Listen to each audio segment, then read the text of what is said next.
Hello friends, কেমন আছো বলো? আমরা সবাই ভালো আছি, রাধে রাধে। তো ঘড়িতে এখন বাজে 11:30। তোমরা আবার ভাবছো এত সাজুগুজু কি ব্যাপার? তো এখন তো মোটামুটি এলবি করব, তার সঙ্গে একটা স্পেশাল দিন আছে। আজকে হচ্ছে 6 তারিখ, তাই তো? তো কি 12টার পর 7 তারিখ। তো 12টার পর 7 তারিখ হবে, তো একটু স্পেশাল তো কিছু করতেই হবে। তো এখানে দেখো একটা সুন্দর দেখে ব্লু কালারের একটা ঢাকাই পরে নিয়েছি।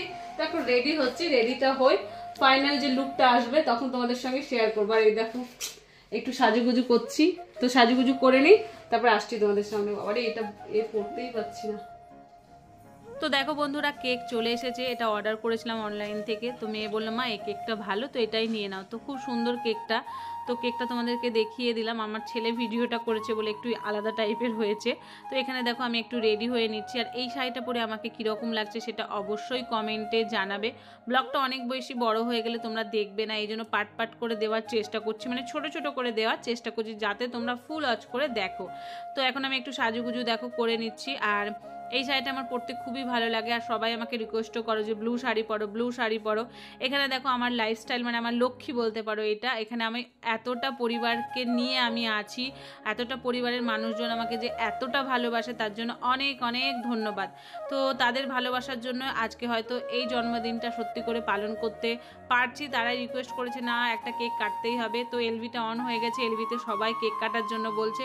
তো আমি বললাম ঠিক আছে, সবাই চলে আসুক, তারপরে কেকটা কাটবো। Happy birthday, thank you thank you thank you thank you, সবাইকে অনেক অনেক ভালোবাসা। শর্টকিশোর new channel, happy birthday, thank you. কখন কেকটা কাটবো বলো? কখন কেকটা কাটবো? এখন তো সবাই আসুক, দাঁড়াও একটু। Happy birthday, thank you. দাঁড়াও কেকটা, বাবু আর কেকটা কাটবো। हाँ थैंक यू। तो हैंडसम बॉय ए मेरा बॉय है बॉय। बोलो बोलो, अब मम्मी को बोलो हैप्पी बर्थडे।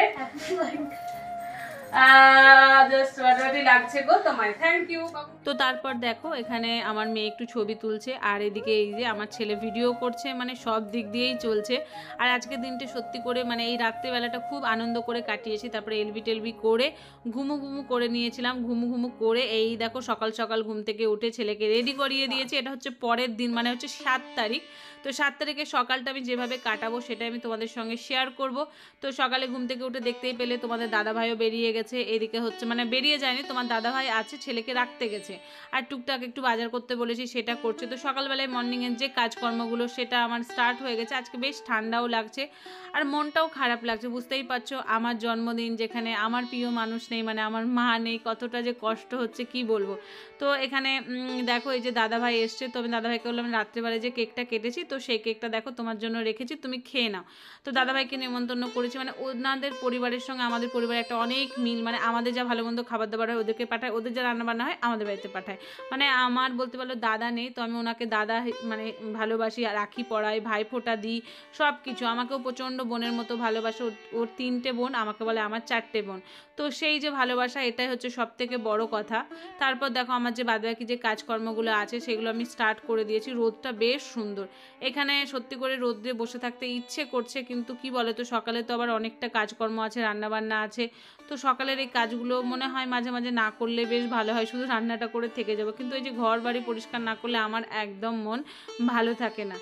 তো এতটা মনটা খারাপ, কি বলো তো সত্যি করে। আজকের দিনে যদি মা বেঁচে থাকতো হয়তো আজকের দিনটা অন্যভাবে পালন হতো।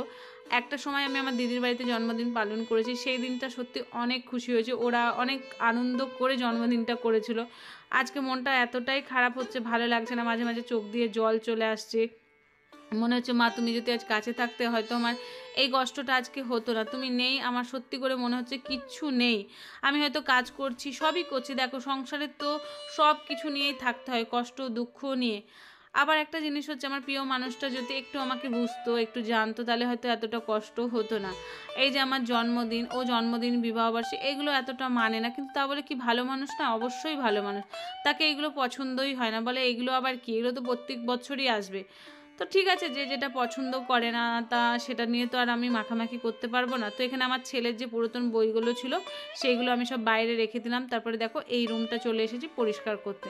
কাজ আমি যতই করছি, যাই করছি না কেন, মনের মধ্যে একটা দুঃখ কষ্ট আমার থেকেই গেছে। মানুষের জীবনে দেখবে যখন সব দিকটা খালি হয় না, সব দিকটা সত্যিই খালি হয়ে যায়, কোনো একটা দিক মনে হয় ঠিকঠাক থাকে না। আজ হয়তো আমি মানে করতে মন চাইছে না, মনে হচ্ছে মা তুমি কোথায় আছো, তুমি একটু আসো আমার কাছে, তোমার কোলে মাথা রেখে আমার অনেক কথা বলার আছে যেগুলো আমি হয়তো বলতে পারছি না। আমি নিজেই নিজেকে এতটাই দুঃখিত, মানে এতটাই কান্না পাই মাঝে মাঝে, মনে হয় আমার কথা শোনার মতো মানুষ নেই, আমি একা একা নিজেই বকে যাই। আজকে জন্মদিন, সত্যি কথা, আজকে দেখো যাদের বাড়িতে মা, আমিও তো মা, আমারও তো ছেলে মেয়ে আছে, জন্মদিন হলে তাদের এটা পছন্দ করে, ওটা পছন্দ করে, এটা ওটা সেটা যতটুকু পারি সামর্থ্য অনুযায়ী করি। কিন্তু আজ আমার জন্মদিন একা, শ্বশুরবাড়িতে যখন থাকতাম জন্মদিন তো ভুলেই যেত ওরা, ওদেরও মনে থাকতো না, হয়তো পরে আমি 2 দিন পর বলতাম আমার জন্মদিন ছিল, তখন হয়তো শাশুড়ি একটু পায়েস রান্না করে দিত। তো সব কিছু মিলেই আমার না পাওয়া, জানো তো, কোনো দিনও এমন একটা হয়নি যে কিছু আমি পেয়েছি। এইগুলো বললে আবার সবাই ভাববে হয়তো আমি বলছি, আবার বড়মশাকে বলে কেন, সবাই তো, অনেক মানুষ তো আছে যেগুলো পায় না, তাহলে কি হবে, তারা কি মানুষ নয়? তো সব কিছু মিলিয়েই হচ্ছে জীবন, শুনতে হয় কথা। দেখো শোনা, আমি মনে হয় আমি কথা শোনার জন্যই এসছি, ওই শুনি আর একটা ঘরের কোনায় বসে কেঁদে নিই, আবার পরের দিন সকালে আবার যেমন কাজ তেমন, এটাই নিয়ে চলছি আর এটা নিয়েই চলতে হবে। আমি যদি নিজেকে মনে করি যে না এটা নিয়ে আমি পারছি না, তাহলে সংসারে অশান্তি হবে। সব কিছু মুখ বুঝে সহ্য করাটাই হচ্ছে বড় ব্যাপার, আর কিছুই না। তো দিদি ফোন করেছিল, দিদির মেয়েরাও ফোন করেছিল, সবাই হ্যাপি বার্থডে বলেছে, আমার অনেক বন্ধুরা আমাকে উইশ করেছে, হ্যাপি বার্থডে বলেছে।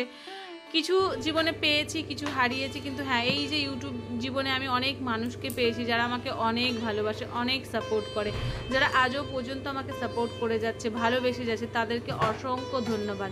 আর এত সুন্দর সুন্দর কমেন্ট করার জন্য তো অনেক ধন্যবাদ। তো ইচ্ছে আছে একটু নিজে, দেখো নিজেই যতটুকু পারবো নিজে করব। তো এটাই ইচ্ছে আছে যে জীবনে বাঁচতে যখন এসছি তো চলো একটু ভালো করেই বাঁচি না কেন। আজকের দিনটা একটু আমি নিজেকে নিজের মতো করে করি, যেমনই পারি রান্না করতে, যতটুকু আমার সামর্থ্য অনুযায়ী আমি করবো। দেখো নিজের জন্মদিন কেউ কিন্তু নিজে করে না, কিন্তু আমার এমনই একটা জীবন যে আমাকে নিজেকেই করতে হয়।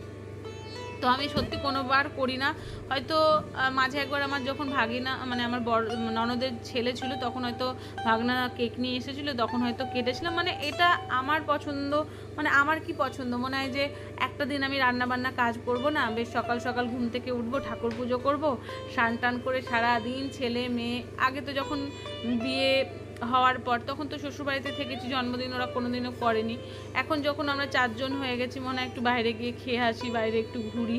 তো এগুলো আমার ভাবতেই লাগে, কিন্তু জীবনে সেটা হয় না, কোনোদিনও আজও পর্যন্ত হয়নি, আশা করি আগামী দিনগুলোও হবে না। তবুও মনের মধ্যে একটা দুঃখ কষ্ট রেখে দিই, জানি ব্লগটা সে দেখলে হয়তো এসে আমাকে বকা দিতেও পারে, কিন্তু আমি আজকে এই কথাগুলো বলেই ফেললাম। আমার এটা প্রচণ্ড ইচ্ছে করে যে আমার জন্মদিনে আমি আজকে বাড়ির কাজ না করে আজ একটু রানীর মতো হয়ে থাকি, যেটা আমি বাড়িতে থাকতাম আমার মায়ের কাছে। আমার মা হয়তো বেশি কিছু বানাতো না, হয়তো পায়েস করে দিত, হয়তো লুচি ভেজে দিত, এই দুটো জিনিস আমার মা খুব করতো। তো কষ্ট হয়, আজকে কষ্টর কথাগুলো সত্যি করে বলেই ফেললাম তোমাদেরকে। জীবনে যার মা নেই, জীবনে তার কিচ্ছু নেই, জন্মদিনও নেই, কিচ্ছু নেই। একটা সময় না নিজেকে খুব অসহায় মনে হয়। তো যাই হোক, ছেলে মেয়ের মুখের দিকে তাকিয়ে আমাকে ভালো থাকতেই হবে, আর ভালো থাকার চেষ্টা করতে হবে। আমার অনেক অনেক ভালো ভালো বন্ধুরা আছে, তাদের কথা শুনে, তাদের কথা ভেবে। তো চলো, দাদাকে বাজারে পাঠিয়েছি, বাজারে গিয়ে দাদা কী কী নিয়ে এসছে না নিয়ে এসছে তো সবটাই শেয়ার করব। তো চলো, এখন আমি যা যা কাজকর্মগুলো করছি সেগুলো তোমরা একটু দেখতে থাকো। আর আরও সুন্দর সুন্দর ব্লগ আসবে, বার্থডেতে কী কী করেছি কী না করেছি সেগুলোও তোমাদেরকে অবশ্যই দেখাবো, তার জন্য ওয়েট করতে হবে। তো যতটুকু পাচ্ছি ততটুকু শেয়ার করছি, আসলে সংসারের কাজগুলো তো এগুলো করতেই হবে। তো এগুলোও তোমাদেরকে মর্নিংয়ের, বার্থডের সকালটাই মর্নিংয়ে কী কী কাজ করেছি না করেছি সেটা একটু দেখে নাও। পরে আবার কেক কাটা থেকে কী কী রান্নাবান্না সেটাও আবার দিয়ে দেবো। তো চলো, কাজগুলো আমি ঝটপট করে নিই।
তো দেখো এখানে চা হয়ে গেছে, তো চা খাবো, গরম গরম চা। দুধ চা খেলে তো প্রচণ্ড অ্যাসিড হয়ে যায়, কিন্তু আজ আমি হচ্ছে নিজের পছন্দ বা দুধ চাটাই খেতে বেশি ভালোবাসি, তার সঙ্গে হচ্ছে চা মুড়ি।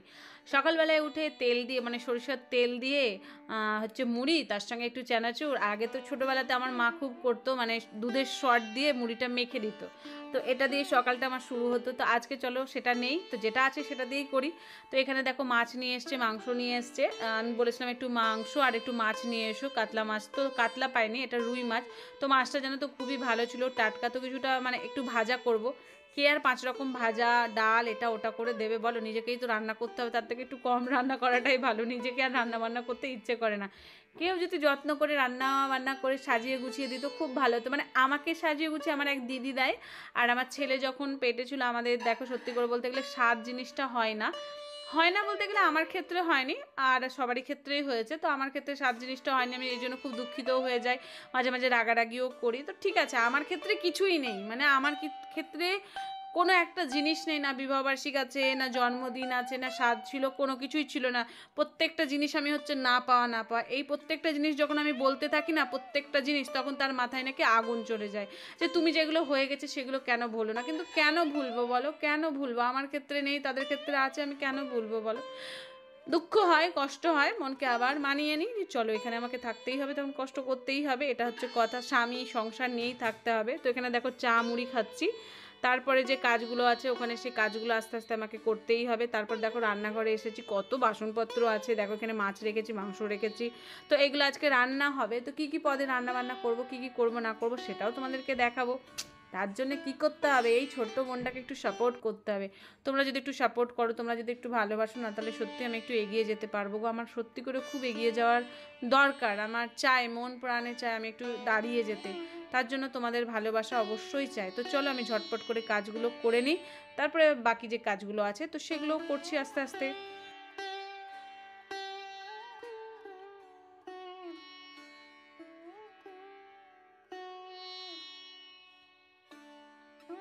তো দেখো এখানে লাল শাক, ধনেপাতা, একটু সবজি বাজার নিয়ে এসছে তোমাদের দাদা ভাই। তো ভাবলাম লাল শাকটা করি, আমার ছেলে প্রচণ্ড খেতে ভালোবাসে। তো কী কী রান্নাবান্না হবে, এখানে বাঁধাকপিও আছে দেখো। তো যা যা রান্নাবান্না হবে সেটা আমি নেক্সট একটা ব্লগে দেখাবো। এই ব্লগটা করতে গেলে না অনেকটাই বড় হয়ে যাচ্ছে, তো এই জন্য ভাবলাম আজকে ছোট্ট করে সকালে বার্থডের সকালটা কী করে কাটিয়েছি সেটাই তোমাদের সঙ্গে শেয়ার করছি। তো এখানে শাক কেটে নিচ্ছি, তারপরে যা আদা রসুন যা যা থাকে সেগুলো সব কিছু কেটে ফেটে রেডি করে ফ্রেশ হয়ে তোমাদের সামনে আবার একটা নেক্সট ব্লগে আসছে। তাই তো এই ব্লগটা দেখার জন্য ওয়েট করতে থাকো, আর এই ব্লগটা কিন্তু ফুল ওয়াচ করে দেখবে। তো চলো আজকের জন্য বিদায় নিলাম, tata, bye bye, love you.